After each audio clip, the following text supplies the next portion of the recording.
আসসালামু আলাইকুম। আপনারা আমাকে চেনেন, আমি সাজ্জাদের বউ তামান্না। কোথাও কোথাও কোনো জায়গায় কি নজির আছে একজন রিমান্ডের আসামিকে এভাবে গরুর মতো রশি বেঁধে আমার হাজব্যান্ডকে এলাকায় এলাকায় নিয়ে যায় মাইকিং করে জিরো টলারেন্স ঘোষণা করতেছে ওসি আরিফ।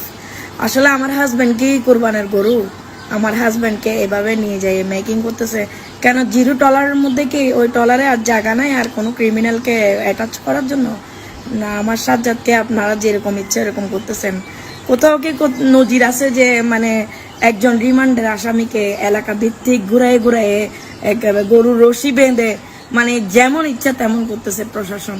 আসলে কি ওর ফ্যামিলি কোনো ব্যাকগ্রাউন্ড নাই? মানে ওর জন্য কথা বলার কেউ নাই? তো তো এখন আমিও তো মেয়ে মানুষ, আমাকেও 2-3টা মামলা দিয়ে বসে আছে। এখন আমি কি করব বলেন?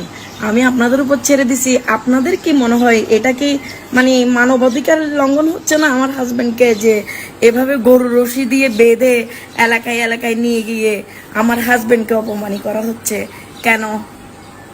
আমি আপনাদের কাছে প্রশ্ন ছুড়ে দিলাম, আমার হাজবেন্ড যদি অপরাধী হয় আমার হাজবেন্ডের বিচার আদালত করবে।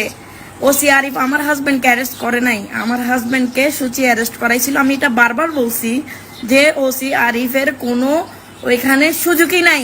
বসুন্ধরা সিটিতে আমরা ঘুরতে গেছি, ওই অবস্থায় আমার হাজবেন্ডকে সুচি দেখছে। দেখার পরে ওইখানে সিকিউরিটি গার্ড রুমে নিয়ে যাওয়ার পরে আমরা 3 ঘন্টা পরে পুলিশ আসছে, 3 ঘন্টা পরে আমি এবং আমার স্বামী একসাথে অ্যারেস্ট হই। আমি পরের দিন ছুটে আসি। আমার হাজবেন্ড যখন তামান্না তামান্না করে চিল্লাইতেছিল, আমি তখন আমার মোবাইল হারাই গেছে, তাই মোবাইলের জন্য 5 মিনিটের জন্য আমি নিচে নামছিলাম। একসাথে অ্যারেস্ট হয়েছি।